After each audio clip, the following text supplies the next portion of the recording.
एका टाइमला राजमहालात राहणारा हा प्राणी क्रिटिकली इंडेंजर्ड आहे। राजस्थानच्या मुकुंदरा हिल्स टायगर रिझर्व्ह मधल्या कॅरॅकलचा फोटो सोशल मीडियावर व्हायरल होत असून रिसेंट टाइम मधला हा त्याचा पहिलाच फोटो। कॅरॅकलचं मराठी नाव म्हणजे शशकर्ण। कॅरॅकल येतो कॅट फॅमिलीमधूनच, पण याचे सशासारखे लांब कान, त्या कानाला असणाऱ्या केसांच्या झुपक्यामुळे हा स्पेशल दिसतो।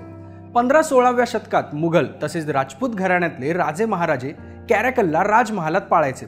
कॅरॅकलची शिकार करण्याची स्टाईल पण जबरदस्त, म्हणजेच हा डायरेक्ट जमिनीवरूनच 10-12 फूट उंचीवर असलेल्या पक्षीला आपला शिकार बनवू शकतो। म्हणूनच 15-16व्या शतकात राजे महाराजे कॅरॅकलला शिकारीसाठी घेऊन जायचे। राजा महाराजांमध्ये आपापसात पैज देखील लागायची की कोणाचा कॅरॅकल जास्त पक्ष्यांची शिकार करेल ते।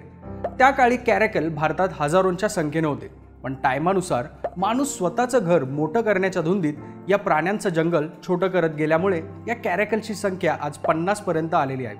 आज कॅरॅकल राजस्थानात दिसला म्हणजे तो अजूनही आहे, पण तो किती दिवस राहील यावरच प्रश्नचिन्ह अजूनही कायम आहे।